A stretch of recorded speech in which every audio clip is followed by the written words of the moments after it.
welcome back to the channel. My name is Carrie with Blue City Pickin, and if you are new here, I am a part-time reseller who goes around to estate sales, thrift stores, garage sales, the bargain barn, aka the bins, to find things to flip for a profit on eBay.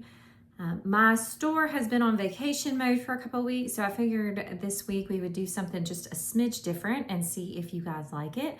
I am going to do a compilation of my top 15 sales for 2025 and things that also sold pretty fast. So these are things that have sold in around 90 days or less, and in a lot of cases they sold within a week or two of being listed, and the profit on them is around $45 or above. So I don't have a ton of like super high dollar profitable items that I've sold this year, but I have made like $9,000 in gross profit this year. So it's all in your business model. I like to have a mix of different things that people can buy, whether it's just bread and butter where I'm making, $8 to $10 versus my average profit that I shoot for of about $15. And then these higher profit items are just kind of mixed in with those. So without further ado, I think, let me go in here real quick. Yep. We are going to start with a pair of Danner boots. I picked these up at Goodwill for $13.60 back in February. They sold the same day they were listed. I believe the all-in sale price was $79.62, and I profited $47.05 in 0 days. And I'm going to go lowest to highest profit on these. Next up is a Lego Star Wars X-Wing Starfighter. This was an open boxed item that I had purchased at a local estate sale back in October. It took me a while to get it listed. So I didn't get it listed till January, and it sold within 11 days of me listing it. I had paid $25.75 for this. It was missing one piece, so I had to go out and source that on the Lego website, which was super affordable. It sold all in for $84, and that includes shipping and taxes. And so my profit after 11 days was $47.56. Next up is a pair of Doc Martin boots. I picked these up at Goodwill back at the beginning of May, and I paid $12.59 for them.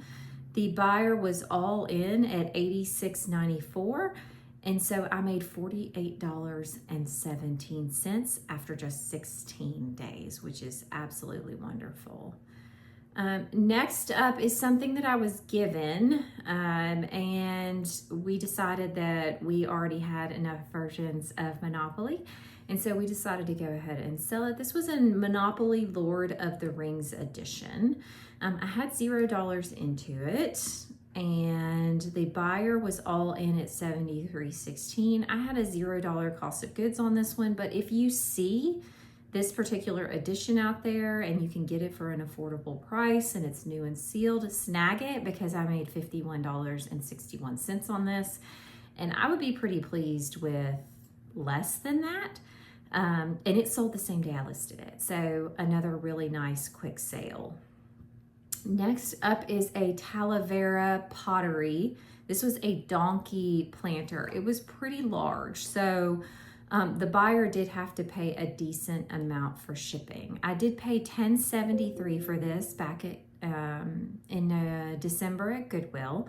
The buyer was all in at $91.20, and I made $51.83 after 37 days. Now, this was a beast to ship.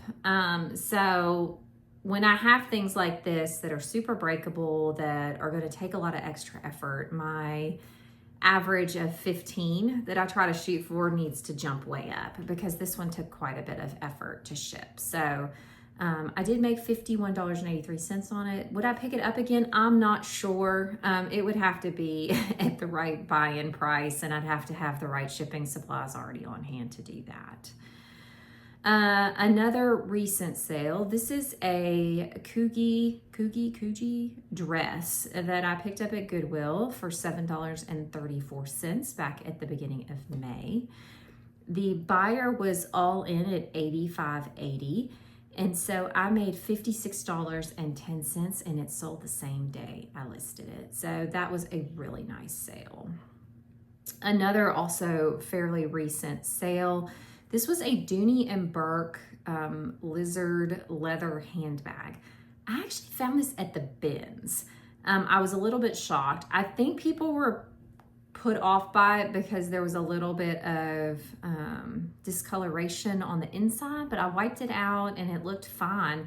So I had a cost of goods of $1.06 for this.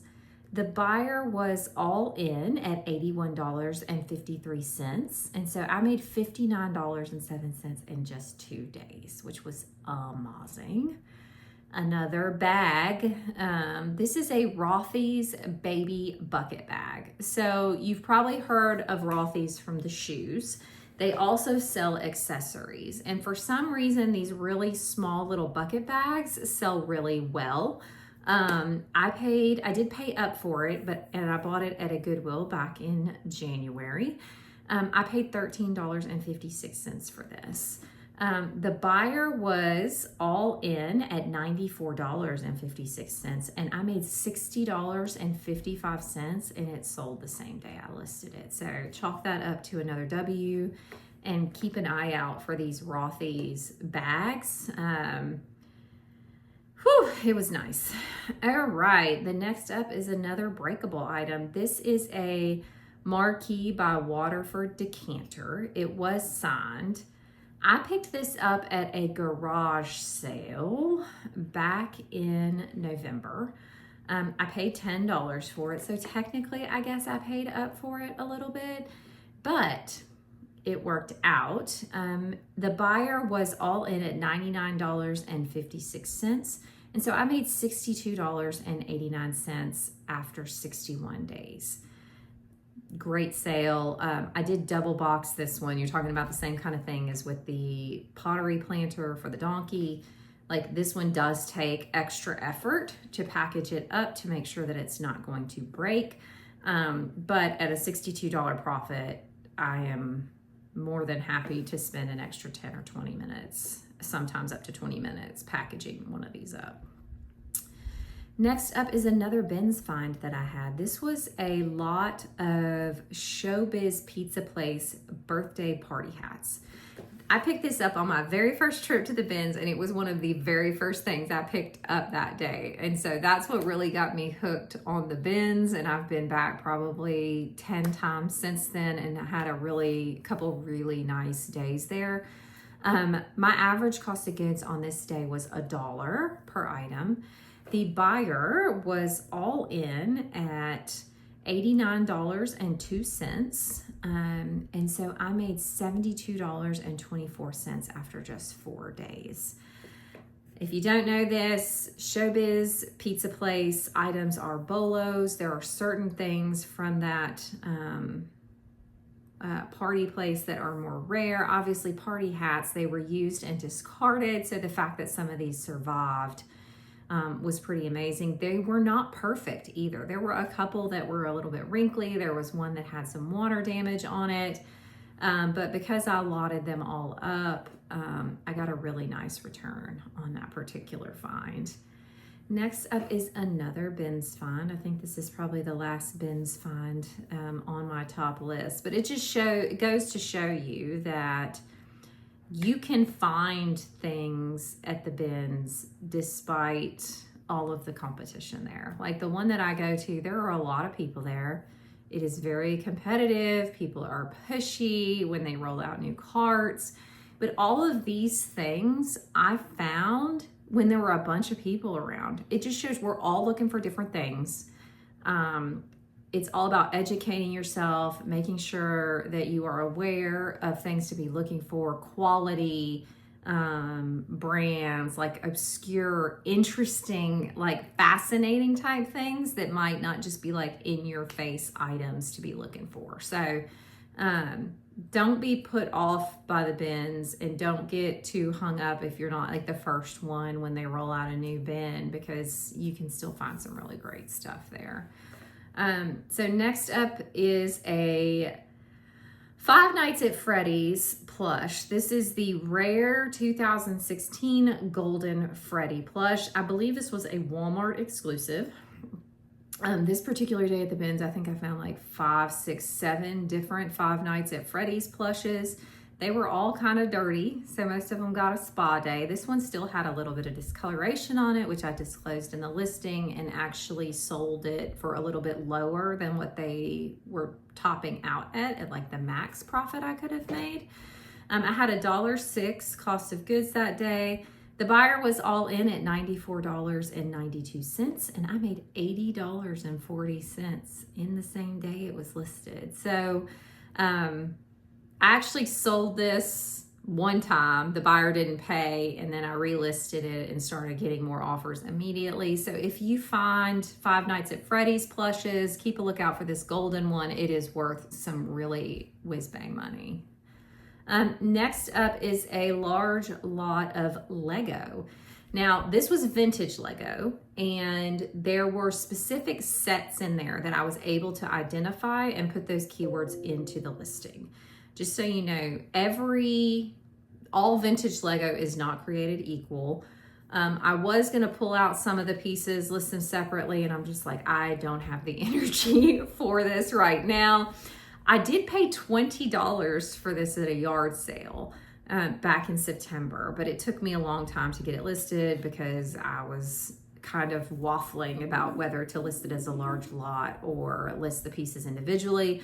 Ultimately, I filled up a priority box completely full of the Lego. I pulled out all of the minifigures, all of the kind of unique pieces. There were a lot of old instructions in there, and I took pictures of them all on their own, right? So there was a huge box filled with just basic Lego. I pulled out all the unique pieces, took pictures of those. I weighed the box. It was about 12 pounds. And so I ended up listing it, and the buyer was all in on this one at $160. So I think it sold for about $140. The shipping was kind of pricey. And because I had put it in a priority box, I did eat a little bit on shipping, but it was okay. I had kind of built it into my profit margin. Like I said, I paid $20 for this back in September at a yard sale. And so my profit was $93.23. And it did sell within a day of me listing it. That just shows, don't sit on this stuff. Just go ahead and get it listed. Like, I was waffling back and forth on this one. And if I had just gotten it listed, I would have made that $100, 3 months ago, because it did take 90. I did have it for quite a while before I got it listed. Next up is a pair of Lucchese boots. I picked these up at Goodwill for $13.32. It was in one of my shop with me's. Like, I was doing one last lap around the store, and apparently I had missed these the first time, and I looked down and I was like, nah. So I found a pair of vintage Lucchese boots. They were a small size, so they were a 6B, and somebody had put a Vibram sole on them. So they were kind of a unique duck from that perspective. I went back and forth with this particular international buyer. They asked me if I would take, I think, $150 for them, because they were going to have to pay all those duties and taxes and stuff to get them to where they wanted. And I was like, I paid $13.32 for these. I hadn't had a lot of offers. I'm not going to be greedy. I'm going to go ahead and get these sold. And so the buyer was all in at $158.35 on these boots. But I made $107.50. So were they worth more? Probably. Had I gotten very many nibbles on them? No, because they were a smaller size. They had that Vibram sole on them. So I was like, let's just go ahead and get these gone, make some money, and turn that profit into something else. So super happy with that. They did take 95 days to sell, though. Next up is a men's brand that you need to be on the lookout for. I have seen other YouTubers like Mogi Beth and a few others mention this brand, but it wasn't until after I had picked up this particular jacket. So I picked this up at Goodwill. I paid $6.04 for it back in February. I picked it up and I saw it and I just felt the quality, right? Like, you will hear resellers talk about knowing quality. When I picked this jacket up, I was like, oof, that feels really nice. And then I looked at the tag and I'm like, ooh, that looks really nice. And so I looked it up, and to my surprise, this was a Relwyn. It was a military style. It says fishtail black parka jacket. It was a men's size large, so really nice size. And they were selling for $130, $140, $150. So the buyer was all in. Actually, the boots were, they were all in at $163.11. And so I made $115.86 after 28 days. I have never seen this brand before, and I haven't seen it since I picked this one up in February, but keep an eye out for this particular brand. Really nice bolo, really nice sale. Very excited to make $115 on it. And then my best sale so far of 2025 comes from some flatware. This is, if you do not know this pattern, you need to learn it. This is Onida flatware. It is stainless. It is called Bronze, Brahms. It has a very distinct look to it. I was at a local thrift store and they brought out a new cart, and I saw it and I knew it because I have sold Brahms before. I have only ever found small lots of them though. I have never found this complete of a set before. So they had them all like in chunks of like 4 to 6 pieces, priced at like $1.99, $2.99 for each one. It wasn't like they were selling it in a big bag. So when I added it all up, I did spend $54.60 on these 64 pieces, right? But knowing what I know about the Onida Bronze pattern, I knew it was worth it. So I picked these up at the very end of December of last year. I got them listed. It was 64 pieces. It was 12 full place settings, and then there were extras in there. There were a few serving pieces, and then I had a couple extras here and there of like knives and teaspoons and stuff like that. The buyer was all in on this particular set at $310.26. I want to say that it sold for around $250, and by the time the taxes and shipping were added, because the shipping was not cheap because it was very, very heavy, it came out close to $300. My profit was $198.81. So those of you that are just clothing resellers, don't look at hard goods. I would implore you to learn a little bit at a time about some of these hard goods. You saw it with the Brahms, you saw it with the Lego, you saw it with a plush and Showbiz pizza. Like, there are some really great things out there in the hard goods and collectible area that spend a little bit of time each week learning, and there's some really nice profit to be had there outside of the clothing area. So those were my top 15 quick sellers in 2025 so far. Keep a lookout for them. Some of them may be available in your area. You just never know. Appreciate you coming by. Give me a like. Drop a comment down below as to what your best sale was so far this year. I love to hear about what other people are able to find and what gems they're able to flip for a profit. And we will see you in the next one. Bye.